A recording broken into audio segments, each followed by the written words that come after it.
देश जिस तरीके से इस घटना को देख रहा है, आप क्या मानते? ये घटना पुलवामा हमले के बाद दूसरी सबसे बड़ी घटना है। आतंकियों के द्वारा मुख्य रूप से वो लोग आए ही थे हिंदू धर्म के लोगों को टारगेट किलिंग करने के लिए, और इस घटना में कहीं ना कहीं वो कामयाब हुए। नरेंद्र मोदी की सरकार जब इस बार जो वहाँ चुनाव करवाई, यही सब चीज जो है ना, यही सब चीज सीमा पार के जो नापाकिये हैं उनको जो है बर्दाश्त नहीं हो रहा है। हमारे घर में दूध है, हमने घर का दरवाजा खुला छोड़ दिया, लेकिन बिल्ली को तो सोच के समझ के आना चाहिए था कि घर मेरा है, भाई कैसे आ गए तुम। हम हमेशा चाहते हैं अपने पड़ोसियों से मैत्रीपूर्ण व्यवहार रखें, लेकिन वो नहीं चाह रहे हैं ना। जब तक पीओके को कश्मीर में नहीं मिलाया जाएगा तब तक ये समस्या लगातार कि सामने वाला कहे कि भारत ने बहुत कड़ा एक्शन तो धर्मनिरपेक्षता वाला चुंदरी ओढ़ लीजिए, धर्मनिरपेक्षता वाला चूड़ी भी आता है। जब आते हैं चुनाव का समय आता है, जब कहते हैं पीओके हमारा है। हम ऐसे ही मरने के लिए पैदा नहीं हुए हैं भारतवर्ष में, हम चूड़ी पहन के बैठने के लिए पैदा नहीं हुए कि अब आपको हर हाल में कुछ ना कुछ करना होगा और देशवासियों को एक रिजल्ट देना होगा। देश में अचानक एक घटना घटी है और पूरा देश जो है इस समय सोचने को मजबूर हो गया है कि आखिर अचानक के क्या हो गया। हम बात कर रहे हैं जो पहलगाम में जो घटना हुई है, और करीब 2 दर्जन से अधिक पर्यटक वहाँ निशाना बनाया गया है उनको आतंकियों के द्वारा। सबसे बड़ी बात यह है कि वो पहलगाम जो है वहाँ से ही अमरनाथ यात्रा की शुरुआत होती है, और अमरनाथ यात्रा की सुगबुगाहट अभी शुरुआत हो ही रही है, लोग जाने की तैयारी में ही हैं और वहाँ पर्यटक आने लगे हैं। कहा जाता है मिनी स्विट्ज़रलैंड भी उसे कहा जाता है। यही वजह है कि वैसे तो पूरे साल वहाँ पर्यटकों का आना जाना लगा रहता है, लेकिन जब से गर्मी शुरू होती है और जब अमरनाथ यात्रा की शुरुआत होती है तो वहाँ का मौसम भी कुछ अलग तरीके का हो जाता है, जिससे पर्यटक आकर्षित होते हैं और वहाँ सरकारी स्तर पे भी काफ़ी व्यवस्थाएं रहती है। लेकिन अचानक एक घटना जिस तरीके से घटी है उसको लेकर पूरे देश में एक तरह से लोगों की नज़र बनी हुई है कि अब आगे क्या होगा। लेकिन सरकार ने क्विक एक्शन लिया है, अमित शाह लगातार वहाँ कैंप कर रहे हैं और जो कुछ कार्रवाई होनी चाहिए काफ़ी पैनी नज़र सरकार की है और बहुत कुछ हो रही है। इसी पे बात करेंगे। मेरे साथ वरिष्ठ पत्रकार हैं निशिकांत जी हैं और हम चर्चा करेंगे। निशिकांत जी, देश जिस तरीके से इस घटना को देख रहा है, आप क्या मानते हैं? देखिए, सबसे पहले तो जितने भी लोग इस घटना में जिनकी मृत्यु हुई है उनके प्रति हम लोग जो है श्रद्धांजलि व्यक्त करते हैं, अपने श्रद्धा सुमन अर्पित है। उनके परिवारों को जो है संबल प्रदान करे ईश्वर।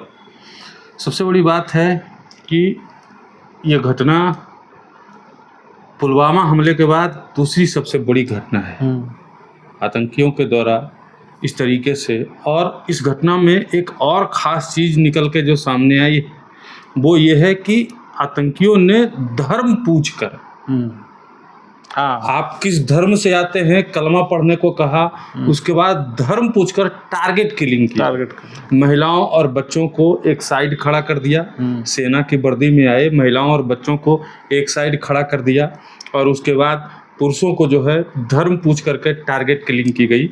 हालांकि इस घटना में जम्मू कश्मीर के स्थानीय निवासी भी जो घोड़े चलाते थे पर्यटक स्थल में, उन लोगों के भी हताहत होने की सूचना है।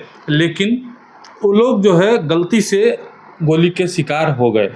मुख्य रूप से वो लोग आए ही थे हिंदू धर्म के लोगों को टारगेट किलिंग करने के लिए, और इस घटना में कहीं ना कहीं वो कामयाब हुए और बड़े ही आराम से वहाँ से निकल गए। अब देखिए, दूसरी चीज़ ये समझिए कि ये घटना ऐसे वक्त में हुई है जब कश्मीर में पर्यटकों की संख्या बढ़ रही है। कश्मीर में शांति का माहौल था, कश्मीर की ओर पर्यटकों का रुझान बढ़ रहा था। न सिर्फ भारत के बल्कि विदेशों के पर्यटक भी आने लगे थे। कश्मीर की इकोनॉमी जो है वो बढ़ने लगी थी। कश्मीर में सुख और शांति का माहौल होने लगा था, और यही चीज़ जो है सीमा पार बैठे जो आतंकी के आका हैं उनको ये चीज़ हजम नहीं हो रही थी और वो चाह रहे थे कि इस तरीके की घटनाएं हों जम्मू कश्मीर के अंदर खास करके, ताकि लोग जो है डर से वहाँ न जाए। नहीं, नरेंद्र मोदी की सरकार जब इस बार जो वहाँ चुनाव करवाई, चुनाव शांतिपूर्ण हुआ काफ़ी, उसमें भी उन लोगों ने, आतंकियों ने एक माहौल बनाने की कोशिश की, चुनाव कामयाब नहीं, लेकिन बहुत बेहतर तरीके से वहाँ व्यवस्था बनाई गई। और मोदी जी का हम लोग तारीफ भी करते हैं कि जिस तरीके से वहाँ लगातार नज़र बनाकर और वहाँ विकास किया जा रहा है। सबसे ऊंचा पुल भी वहाँ कश्मीर क्षेत्र में बनाया गया, देश दुनिया का। और विकास के पायदान पे जो अलग थलग पड़ा हुआ था, कहीं न कहीं कई मुद्दे को उठाया गया वहाँ। यही सब चीज़ जो है ना, यही सब चीज़ सीमा पार के जो नापाकिये हैं उनको जो है बर्दाश्त नहीं हो रहा है कि हमारे एक उनके तरफ का कश्मीर है, वहाँ पे भूखे मरने की नौबत आ रही है। हर रोज पाकिस्तान वापस जाओ के नारे लग रहे हैं, और दूसरी तरफ हमारा कश्मीर है जहाँ पे हम ऐसा रेल पुल बना रहे हैं जो पूरे एशिया में कहीं नहीं है। सही बात। ठीक है, तो यही चीज़ उन लोगों को जो है हजम नहीं हो रहा है। और सोचिए बालकृष्ण भैया कि ये घटना किस समय घटी। हमारे देश के प्रधानमंत्री सऊदी अरब की यात्रा पे थे, अमेरिका के उपराष्ट्रपति भारत की यात्रा पे थे, ठीक है, गृह मंत्री का अलग कार्यक्रम लगा हुआ था, पूरा देश जो है अलग माहौल में चल रहा है। हालांकि वक्फ बिल को लेकर के पूरे देश में एक अलग तरह का माहौल बन रहा था, लेकिन कहीं ना कहीं हम शांतिपूर्ण वातावरण में जी रहे हैं। सबसे बड़ी बात क्या है ना कि इन दिनों जो लगातार भारत के प्रति बाकी दूसरे देश है उसका आकर्षण बढ़ा है, और भारत एक मजबूत शक्ति के रूप में उभर रहा है, तेजी से उभर रहा है। और ये कहीं ना कहीं पाकिस्तान में रहने वाले आका जो है ना, उन्हें बर्दाश्त नहीं हो रहा है। भारत जिस तरीके से बड़े बड़े देश के श्रेणी में आ रहा है, आज चीन भी सोचने को मजबूर हो गया कि आखिर भारत में इस तरह की शक्ति कैसे है। आने वाले 2 दशक में भारत की जो तस्वीर होगी आर्थिक स्तर पर काफ़ी मजबूत और सशक्त होगी। तो ये सब कुछ नहीं। और उसी तरफ दूसरी तरफ देखें तो पाकिस्तान धीरे धीरे कमज़ोर हो रहा है। आज हमारे यहाँ पेट्रोल का रेट अगर 100 के रेंज में है, तो यूँ कुछ हम मानेंगे कुछ ज़्यादा है, लेकिन वहाँ 300 रुपये है पेट्रोल, 300 साढ़े 300 रुपये लीटर पेट्रोल है। तो आर्थिक हालात पाकिस्तान की बद से बदतर हो रही है, लेकिन उसके मंसूबे माने इतने गंदे हैं कि वो आर्थिक हालात अपना सुधारने में पैसा खर्च नहीं करती है। वैसे भी भिखमंगे के तौर पर वो दूसरे कंट्री पर आश्रित रहती है, और उसका जो है यही सब एजेंडा है, वो डिस्टर्ब करता है, भारत को डिस्टर्ब करता है। और सिर्फ भारत को डिस्टर्ब नहीं करता है, उसका काम ही है देश दुनिया के अलग अलग हिस्से में दूसरे देश में भी वो आतंकी घटना लगातार करते रहा है। इसमें देखिए कहीं ना कहीं हमारी भी गलती है, हमारी इंटेलिजेंस जो है कहीं ना कहीं उसको जो है सही जानकारी नहीं मिली। और दूसरी बात है कि जब जम्मू कश्मीर और लद्दाख 2 टेरिटरी को मोदी सरकार ने बांटा, उसके बाद लद्दाख में जो गलवान घाटी की घटना हुई थी, वहाँ पे आरआर की राष्ट्रीय राइफल की एक पूरी यूनिट को वहाँ पे ट्रांसफ़र कर दिया गया गलवान घाटी में जो घटना हुई उसके बाद। तो एक बड़ा सा लूप होल कश्मीर के बॉर्डर पे तैयार हो गया था। जहाँ पे ये घटना हुई है वहाँ पे भी एक लूप होल तैयार हो गया था। वहाँ पे जो है कहीं ना कहीं सुरक्षा बल जो है में भारी कमी आई थी, जिस वजह से उनको मौका मिल गया करके आतंकी घटना करने का। ये सब बातें जो है मीडिया में आ रही हैं, लेकिन एक चीज़ हम उन मीडिया वालों से पूछना चाहते हैं कि ठीक है, हमने अपने घर का दरवाज़ा खुला छोड़ दिया, हमारे घर में दूध है, हमने घर का दरवाज़ा खुला छोड़ दिया, लेकिन बिल्ली को तो सोच समझ के आना चाहिए था कि घर मेरा है, भाई कैसे आ गए तुम। ये सब चीज़ें जो है लगी रहेगी, लेकिन अब देखना ये होगा कि सरकार जो है इसको लेकर के क्या करती है। सरकार तो देखिए, जिस समय आपको याद होगा कारगिल के समय भी अटल बिहारी वाजपेयी ने सद्भावना रथ एक तरह से कह सकते हैं उसको, कि भारत और पाकिस्तान के बीच एक यात्रा शुरू किए थे, बस सेवा शुरू किए थे। एक तरफ सौहार्दपूर्ण वातावरण बन रहा था और दूसरे तरफ वो जो है जितने लोग आतंकी हैं वो लोग हमारे घर में हम घुस गए हमेशा थे। चाहते हैं ना, हम हमेशा देखिए, हम भारतवासी हैं, हम हमेशा चाहते हैं अपने पड़ोसियों से मैत्रीपूर्ण व्यवहार रखें, लेकिन वो नहीं चाह रहे हैं ना, उनको नहीं पसंद है ये चीज़। अब उनको नहीं पसंद है तो देखिए, हमारे यहाँ का जो सरकार है उन्होंने अपनी कार्रवाई शुरू कर दी है, बैठकों का एक जो है दौर शुरू हो गया है। प्रधानमंत्री जो है अपनी यात्रा अधूरी छोड़ करके वापस आ गए। कल रात में ही जो है अमित शाह गृह मंत्री पुलवामा में वहीं पहुंच गए, पहलगांव में पहुंच गए, पहलगांव में श्रद्धांजलि दिए वहाँ, उसके बाद जो है बैठक किए, उसके बाद अभी वो पहलगांव के लिए निकल चुके हैं। तो कहीं ना कहीं अब देखिए कि दिल्ली में भी राजनाथ सिंह रक्षा मंत्री जो हैं उनके नेतृत्व में जो है एक बड़ी बैठक हुई है। तीनों सेना के सेनाध्यक्ष थे वहाँ पे, और एकदम बॉर्डर इलाके को एलओसी, खास करके एलओसी इलाके को पूरी तरह से अलर्ट घोषित कर दिया गया है। उम्मीद है कि एक बड़ी कार्रवाई तो होगी, जिस तरीके से पुलवामा हमले के बाद हुई थी, जिस तरीके से बालाकोट में किया गया, तो उम्मीद है कि पहलगांव में भी एक बड़ी कार्रवाई की उम्मीद है। अब यहाँ सवाल ये उठता है कि सिर्फ एक बड़ी कार्रवाई कर देने से समस्या का समाधान हो जाएगा? ये तो हमेशा होते रहा है, ये तो वो मानने वाला नहीं है, उसको करारा जवाब मिलता रहा है, लेकिन फिर भी कोई बड़ी कार्रवाई, बड़ा जवाब देना पड़ेगा। बड़ी कार्रवाई तो हम हमेशा से करते हैं, हमने कब बड़ी कार्रवाई नहीं किया? जवाब तो हमेशा। सवाल ये है कि बड़ी कार्रवाई से इस समस्या का कोई समाधान नहीं निकलने वाला है। सीमा पार जो आतंकियों की पूरी जो है वहाँ पे फौज तैयार होती है और उसको कहीं ना कहीं पाकिस्तानी सेना का साथ मिलता है, सपोर्ट मिलता है, बैकअप मिलता है, तो इसे नेस्त नाबूद जब तक नहीं किया जाए, पूरे एकदम एक स्तर से कहिए तो युद्ध की शक्ल में युद्ध छेड़ करके बजाबते से जब तक पीओके को कश्मीर में नहीं मिलाया जाएगा तब तक ये समस्या लगातार बनी रहेगी। क्योंकि अब देखिए कि पीओके कश्मीर का एक ऐसा इलाका है जहाँ पे हम कमज़ोर स्थिति में है। अगर उसको भौगोलिक दृष्टिकोण से देखेंगे तो वहाँ पे पीओके जो पाकिस्तान के कब्जे में है वो ऊंचाई वाला जगह है, ठीक है, और ऊंचाई वाले जगह में वहाँ पे हमारी पोजीशन नीचे है, तो कहीं ना कहीं वो मजबूत स्थिति में है, वहाँ से वो सब कुछ देखता है। यही एक वजह है कि वो वहाँ पे हम लोगों से ज़्यादा मजबूत है। तो इस तरीके जब तक हम उस ऊंचाई पे नहीं बैठेंगे जा करके, जब तक भारतीय सेना उस ऊंचाई पे नहीं बैठेगी जा करके, तब तक पाकिस्तान और चीन दोनों आंख दिखाते रहेगा आपके ऊपर, और हर हाल में भारत तो मिली है, हर हाल में भारत को भैया पीओके लेना पड़ेगा। जब तक पीओके नहीं लेंगे तब तक जो है इसी तरीके की घटनाएं होती रहेंगी। एक कूटनीतिक प्रयास देखिए राष्ट्रीय अंतर्राष्ट्रीय स्तर पे भारत लगातार करते रहा है, और जो भी सरकार, ऐसा नहीं मोदी सरकार, जो भी सरकार रही है वो लगातार इस मुद्दे पर लगातार बातचीत करते रही है और वो हल निकालना चाहती है। लेकिन देखिए एक इंटरनेशनल लेवल की व्यवस्था होती है, उसमें आपस में एक वातावरण, सौहार्दपूर्ण वातावरण भी एक देश का दूसरे देश के प्रति, या फिर खासकर पड़ोसी देश के, जैसे सार्क है उसमें भी कई देश हम लोग के इर्द गिर्द जो हैं साथ में रहने वाले, तो ये मुद्दे बात होते रहती है।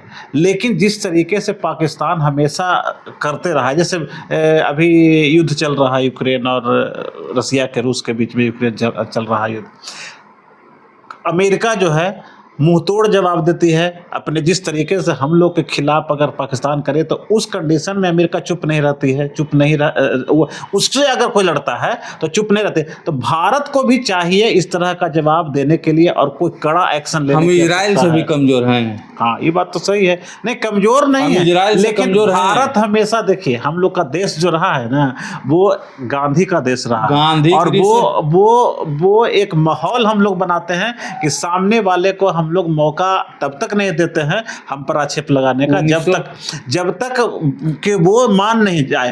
और यही वजह है कि हम लोग कोशिश करते हैं कि मामला हमेशा मैत्रीपूर्ण। भैया 1900 वाला जमाना नहीं रहा, ये 2000 वाला जमाना है। 100 साल पीछे की बात आप कर रहे हैं, ठीक है, 100 साल पीछे की आप बात कर रहे हैं। और हम इजराइल से कमज़ोर नहीं है, इजराइल के पास भी सेम सिचुएशन था।